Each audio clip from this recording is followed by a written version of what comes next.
All right, today we're going to take a look at section 10.2, which is displaying data. You might take a look back at 10.1, and I don't remember what it would be, but the 10.1 is an independent section from 10.2. We don't need it to start with that, so we're starting with 10.2. It's called displaying data, and it's part 1. We're doing displaying data part 2 next time. So the first kind of graph that we're going to talk about is a pictograph. Pictographs are used a lot in elementary school. All a pictograph is a picture graph that uses pictures to represent tallies in categories. So for example, the Automobile Club of America considers holiday weekends to start Friday at 6 p.m. and last until Monday at 6 p.m. And we have a very sad example. If 150 people died on such a weekend by 6 p.m. on Saturday, 80 died from 6 p.m. Saturday to 6 p.m. Sunday, and 100 died from 6 p.m. Sunday to 6 p.m. Monday, draw a pictograph of the data. So we need to have some kind of a symbol that we're going to create that's going to give us this picture information. Okay, so the first thing I'm going to do is I'm going to make some lines just to keep my data organized, I guess you could say. So think about like notebook paper kind of lines, okay? And what I'm going to do is I'm going to use one of these to represent, let's say it actually starts on Friday night. So this is supposed to be Friday.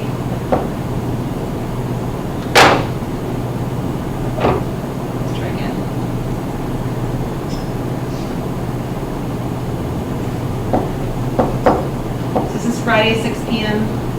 to Saturday 6 p.m. And we've got Saturday 6 p.m. to Sunday 6 p.m. And they've got Sunday 6 p.m. to Monday 6 p.m. That makes sense so far? And we've got to somehow have a picture that represents these people who are dying. And I have 150 people to represent in one case, 80 people to represent, and 100 people to represent. And so what I'm going to suggest that we do is I'm going to use a shape. I'm going to use, I don't think this is one I've used ever before, so we're going to go over here and use it. We'll use stars. I need my graph to show what this star represents. I'm going to let this star represent 20 people. Now, I realize that 20 people is not going to evenly divide 150, but if I go with 10 people, I'm going to have to draw out 15 stars for 150 people, which is going to be a lot of stars. So I'll show you how we fix that in a minute. But what I'm going to do is I'm going to take this and I'm going to turn it into a clone, an infinite clone. Have I done this in this class before? Okay. I'm going to make this an infinite clone, and so I'm going to create, I'll come back to the 150 in a minute. Let me do the 80 people on Saturday to Sunday. So how many stars do I need for 80 people? I need 4 stars. Now, in order for this pictograph to make sense, I've got to line the stars up vertically as well, because I want to be able to compare the different lines I'm looking at, compare some different days of this situation. The next one is supposed to be 100 people, so how am I going to get 100 people? 5 stars, yeah, good. And I leave the line up the stars, like I just said, underneath the stars I just had. So that I see that there's 4 stars here, and they match up to the 4 stars above, and I've got 1 more star. And then I need 150 people, which would be how many stars?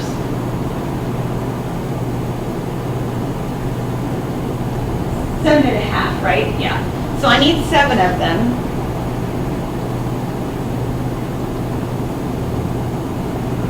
And you don't have to use stars. I used hearts the last time I did this section of material.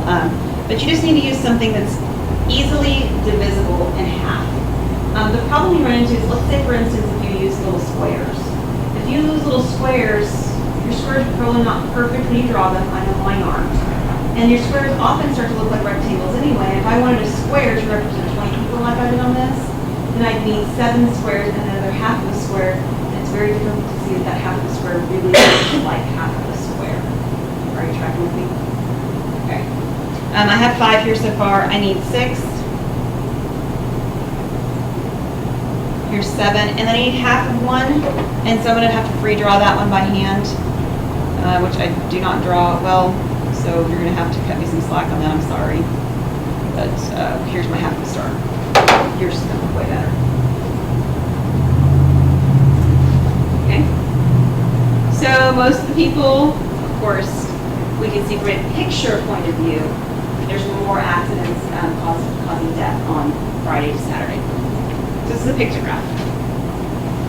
These come home in report cards. I know are not report cards, but stuff my daughter's been doing through his first grade. So you're going to see pictographs.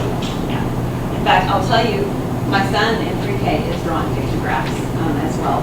He's drawing them in shapes. The kids actually know that I mentioned that he came home this past week.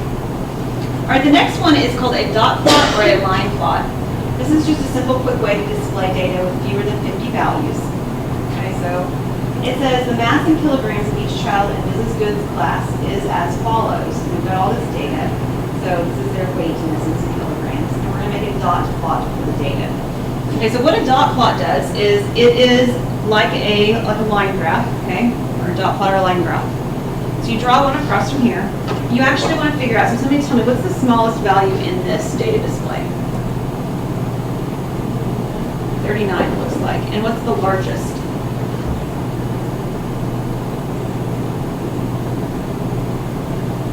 I think it's 49 as well. It's got a couple of those.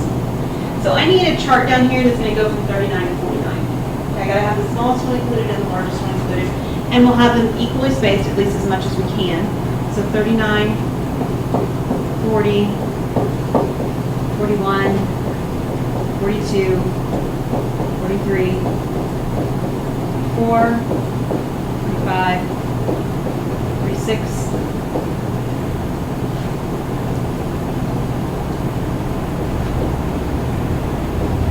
47, 48, and 49. And then what we're going to do is we're going to take each data value one at a time, and we're going to put either a dot or an X. X's are a little bit easier to work with, but dots are used sometimes too. It just depends on what resources we use to sort of look at this type of a chart. I'm going to use X's, and we're going to put an X on top of the value. Let me show you. So here's the first number, it's 40, right? I'm going to put an X above 40. Give me just a second. We need to do this. You guys seen me do this before? I just sees the board with the pen so that it actually draws where I say I was supposed to be drawing. It's a little off right now. I don't know why it does that, but. All right, so we did 40. That wasn't supposed to happen. Okay, we did 40.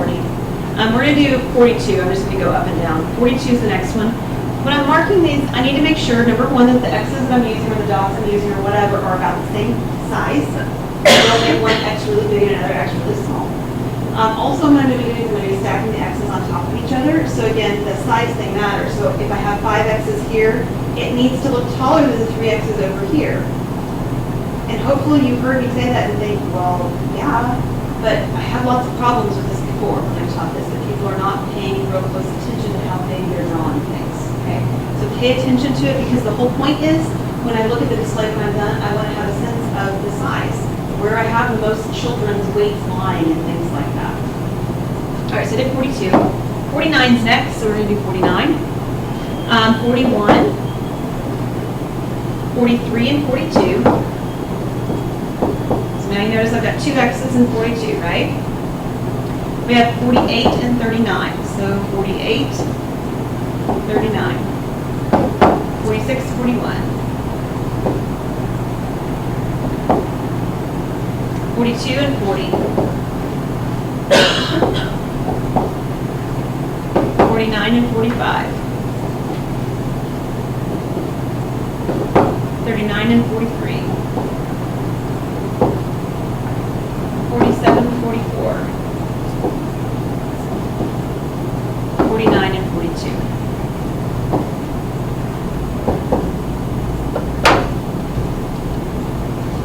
This is called a dot plot or a line plot. You will see X's used. You will also see dots used. If you prefer to use dots instead of X's, that's okay. But again, you got to make sure the dots all have the same sort of scale issue going on. Okay. All right, next one. This is one of my favorites. This is a stem and leaf plot. and leaf plots to me just scream applications associated to education. That is grading. Okay? So akin to the dot plot, which is drawn vertically, these numbers are going to be drawn horizontally. So our numbers themselves are going to be drawn vertically, and then the stems are going to go horizontally. Left to right are called stems, the values on the left are called stems, and numbers on the right are called leaves. All right, so here's grades for our first exam. Okay, so first exam grades, we've got them listed here. This is making stem and leaf plot for the data. Okay, so here's the way stem and leaf plot works. You need a vertical line, okay? And then again, I need to go through here and you find my smallest value, my largest value. What's my smallest? 36, actually. My largest? 94. Now, I'm going to use all of the numbers between 30 and 90, like the number starting with 3 and the number starting with 9.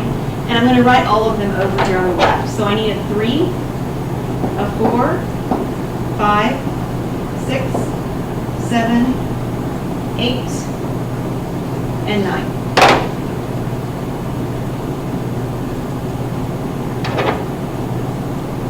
So far, it's good? Okay, so those are the first half, the tens place of your letter grade numbers. And what we're going to do is we're going to go again just one top to the bottom, and we're going to write the numbers out. So this is 87, so I go to the column with the 8, and I put a 7 on the right-hand side. 76, I go to the row with the 7, and I write a 6 on the right-hand side. If that wasn't a 6, that was a 3. Try again. 6 on the right-hand side. 94, so I go to the 9, and I write a 4 beside it. 58, so I go to the 5, and I write an 8 beside it. 82, I go to the 8, and I write a 2 beside it. It's actually beside the 7, because it's just going to go still along the same row, just right after the 7. 43 is on the 4 row, with the 3 beside it. 89 is the 8 row with the 9. 53 is the 5 row with the 3. 36 is the 3 row with the 6. 80 the 8 row with the 0. 90 is the 9 row with the 0. 94 the 9 row with the 4. 74 the 7 row with the 4. 77 the 7 row with the 7. 87 the 8 row with the 7.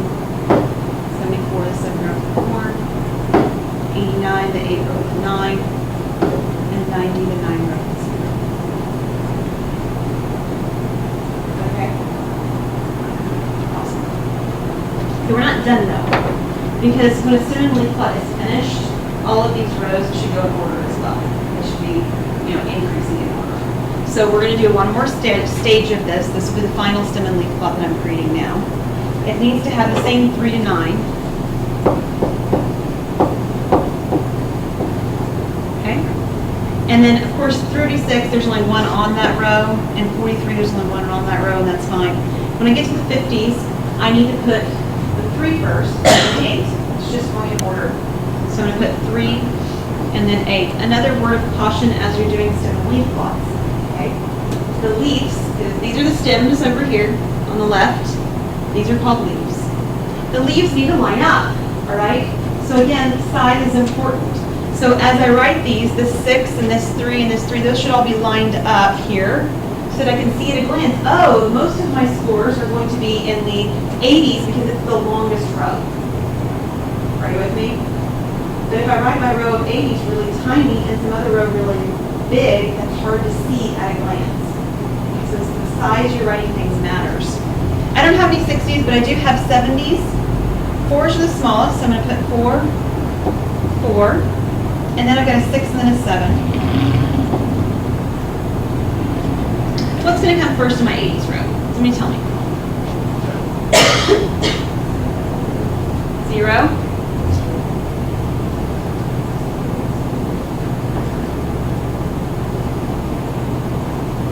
99. Okay. And then how about my 90s row?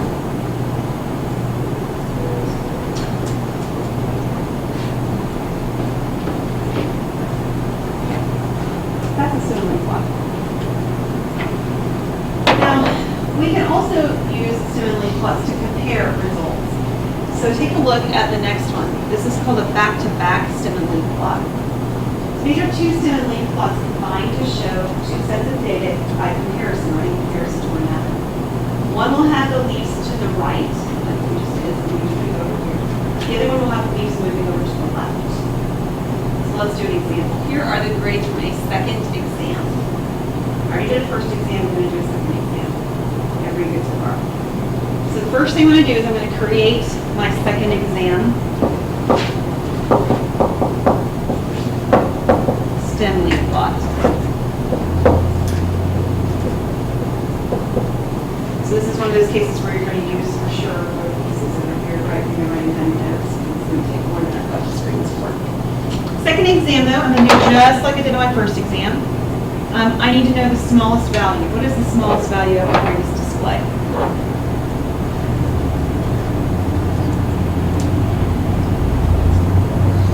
I think so, 64. And the largest? 100. All right, so I need the numbers 6, 7, 8, 9, and we will use 10 in order to get that last one in there, okay?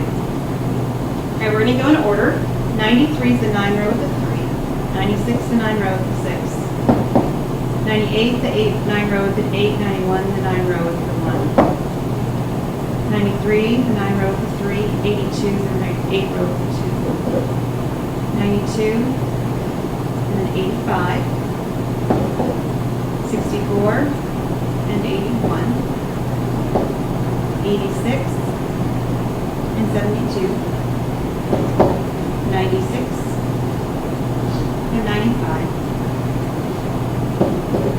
100, and 95, 94, and 74.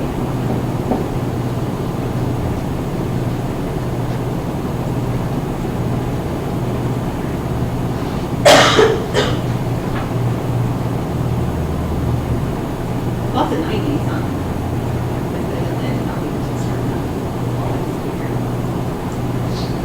Too many eggs. No, it was good.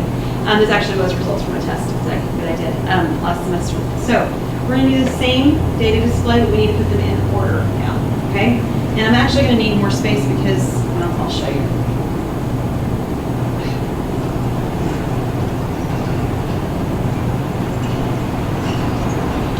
I want to do this in order, but I'm going to do it down here at the bottom.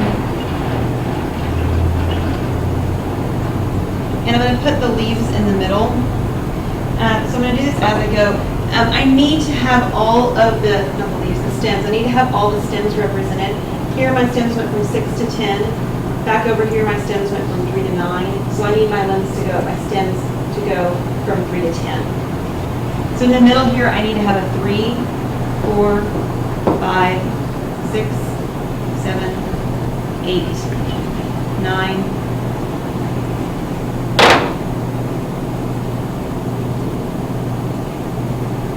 and 10. I'm going to do the first exam on the left. That's the previous page's information, which I'll do that second. I'm going to do this page on the right, okay? So up here I had a 64, so I'm going to put a 4 right here.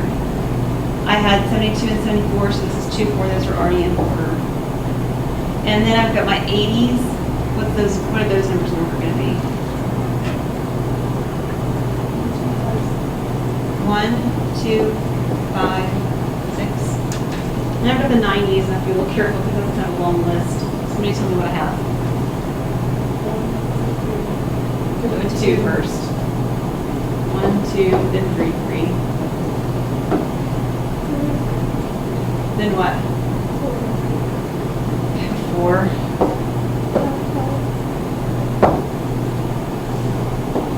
5, 5. 6, 6, 8. 8. And then I had 100. All right, the page before, which you still have yours, and I've got it in your copy. What I want to do is I want to take that display, which looks like this, and flip it over here to look like this. So it turns it around, okay? So for instance, I had a 36, so here's a 3, and then the 6 will come to the left. And I had a 43, so here's a 4, and then 3 will come to the left.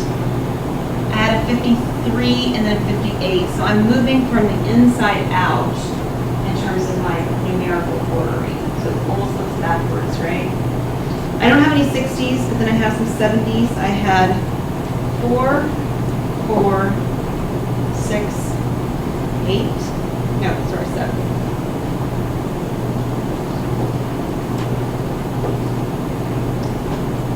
And then the 80s, I had 0, 2, 7, 7, 9, 9.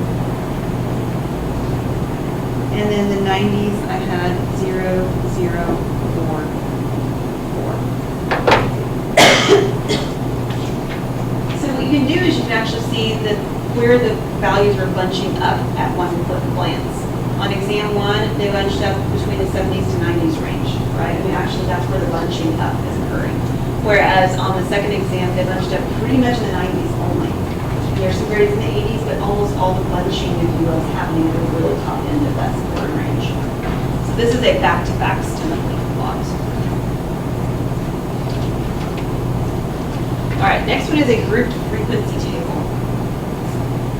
This shows how many times data occur in a range of classes or intervals. These are commonly used to display data. They do it with tallies. So you see tally marks and all sorts of this. And so I'm using the same data that I just used, the data from the second exam, and the standard grading scales, A, B, C, D, and F, those grading scales, to create a display. So here's the way this works. So it told me to use standard grading scales. So my standard grading scale says I go from 60 to 69, 70 to 79, 80 to 89, and 90 to 100, which I do realize that's slightly bigger than the other categories. But so you see this kind of stuff used when people do surveys a lot. They'll ask questions like one that they always ask when there's a category that says around the answers, they'll ask you for your income. And somehow they'll arbitrarily, and it seems like they're arbitrarily decide to create income categories. So you may have an income category that's from $0 to $25,000. But I don't know about you, but if somebody's making $0 versus $25,000 a year, that's a big difference, right? Okay, so they create these kind of categories. So they're creating sort of categorical information this way. They do this when you decided to do your enrollment, right? How did you know whether you were going to enroll? Well, it was based on how many hours you had completed, plus the hours you were enrolled in this semester. They changed that, right? So they made categories, and in those categories, you fit into either the classification for a freshman or the classification for a sophomore, a junior, or senior. And based on that, it told you some other information. In this case, it was when you got to enroll. So these are the categories. What we're going to do is we're going to figure out how many people are in each of these categories. Okay? So this category, or this classification in the middle, is my tally column. And we're just going to make a tally in each one of those when we see it. Okay? So I have a 93, so I'm going to mark in the 90s column. 96, 98, 91, 93, and I'll cross hatch at 5. Okay? 82, 92, 85, 64, 81, 86, 72, 96, 95, 100, 95, 94, and 74. We're just doing tallies. All good? One more column on this. This last column is a frequency column. All a frequency column is the numerical value associated with the number of tallies you just created. There's one tally here, 2 here, 4 here, and 11 at the end. Some people like to skip over the tallies column. You've run lots of risks when you skip over the tallies column because, believe it or not, it is more difficult to go through and count up all the 90s and make sure you didn't miss anything or count something twice than you might think. And the bigger the display of data, the more difficult it is. And you get stuck because you don't know that you messed up until you get to the end and you find out, oh my goodness, there's only 50 pieces of data and somehow I have 53 tallies or 53 frequencies or something like that, and I got to go back and figure out what I did wrong. Tallies keep you sort of on track without having that happen for yourself. So this is group frequency. Histogram. The histogram is a type of bar graph. I know you see bar graph out in the histogram here, but it is a graph with bars. So it's made up of adjoining rectangles or bars. The categories are shown along the horizontal axis and the frequency along the vertical axis. We're going to do a histogram for the frequency table we just created. So if you take a look back here at this frequency table, the smallest frequency is the number 1. The largest frequency is the number 11. Correct? So when I create my frequency table down here, I need a frequency table that goes all the way down to 1 and all the way over to 11, or all the way up to 11. So here's 1, 2, 3, 4, 5, 6, 7, 8, 9, 10, 11. Or you could make your hatch marks too tall, like 2 digits tall, right? And call them 2, 4, 6, 8. That'd be okay too. But whatever you do, you need to label them. 1, 2, 3, 4, 5, 6, 7, 8, 9, 10, 11. And you also need to label what in the world this axis is. This is the frequency.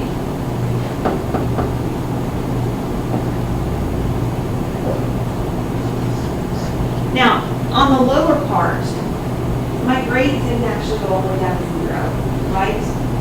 So what I need here is I need this to be jagged. I'm going to have to delete this, I think, or something. That'll work. We want for it to represent, I'm sorry, it's not there. We want there to represent that there's a break between x equals 0, We're not really starting at 0. I'm going to start at 16. So I don't want my scale to look weird because I've sort of made things look weird. So this is 70.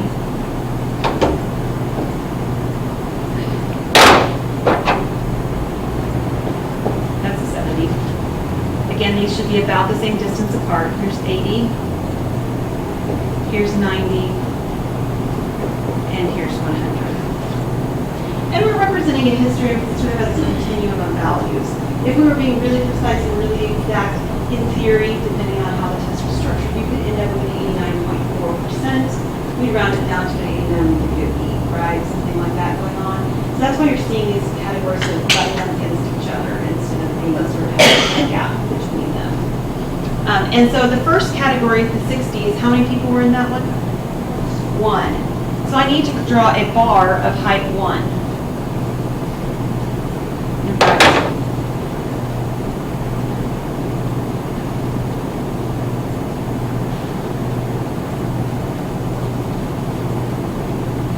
Bar of height 1. How many were in the 70 to 80 range? 2. So I need to draw a bar of height 2.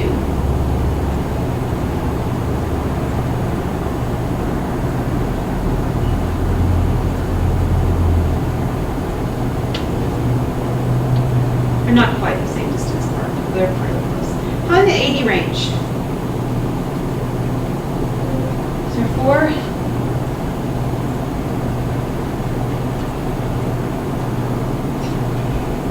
Something like that. There's 11 in the last one right there. Okay.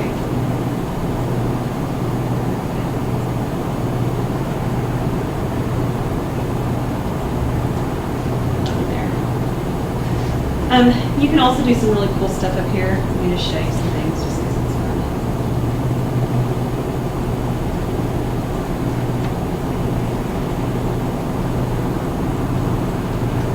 Ours have different colors.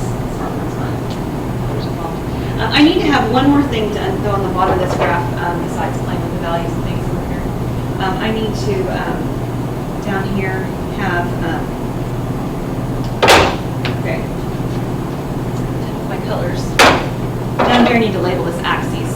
What was the 60 to 100? What were these things? They were grades. So these are grades on exam 2. So we label our axes, left, right. Do you want those shaded in? You don't have to, no. But as you're thinking forward to teaching, some kids are really turned on by color, and I mean that in a positive way. Like, it really helps them to see the difference. And a vacant rectangle would really mean a lot, but something with color really does. So just, I don't know, one of those things. Yes? Are we able to, like, write the number on top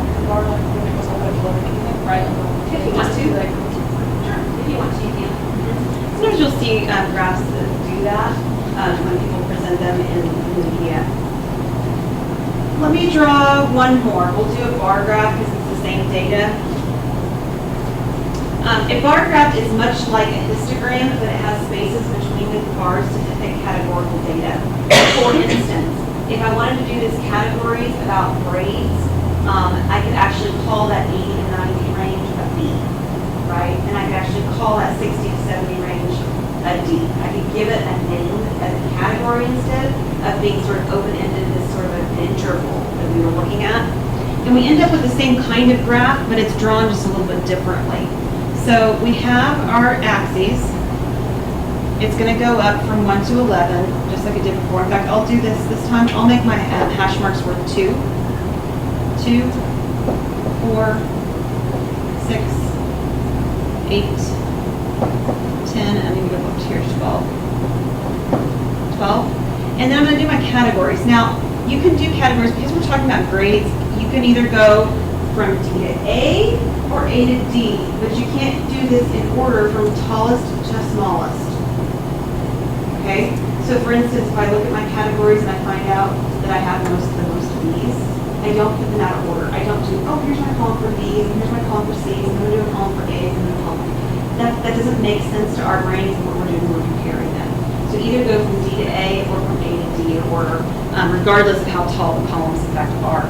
So I'm going to put them in order. This time I'll go A down to D, just for something different. Again, your bars should be about the same width apart, or the same distance apart, and the same width of the bar. So here's B, here's C,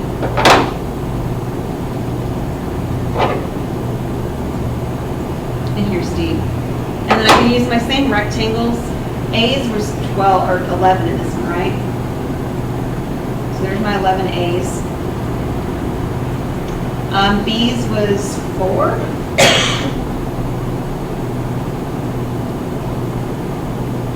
C's was 2. And D's was 1. And this would be the letter grade.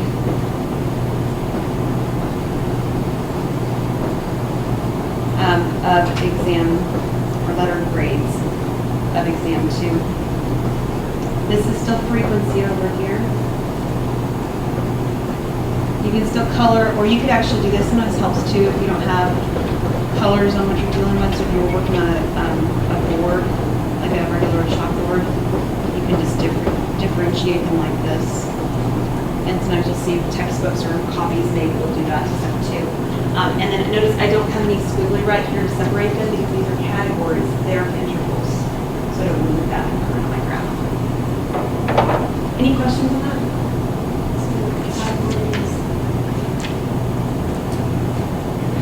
Right, so this would be like me asking you, are you freshman, sophomore, junior? So here you have to give me the status and you say I'm a sophomore.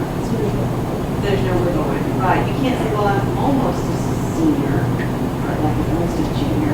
No, you're one or the other. You're a sophomore, right? It's the same kind of thing that you do when you do, I had an example of myself in that once. But you can't wiggle up to a different spot, okay? Yeah, we will do the description. There's a category and you put it into it and there's so like this is 69. Anywhere in there.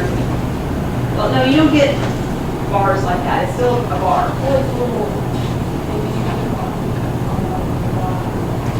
Oh, the squiggle you mean? Yeah. Like this piece? Yes.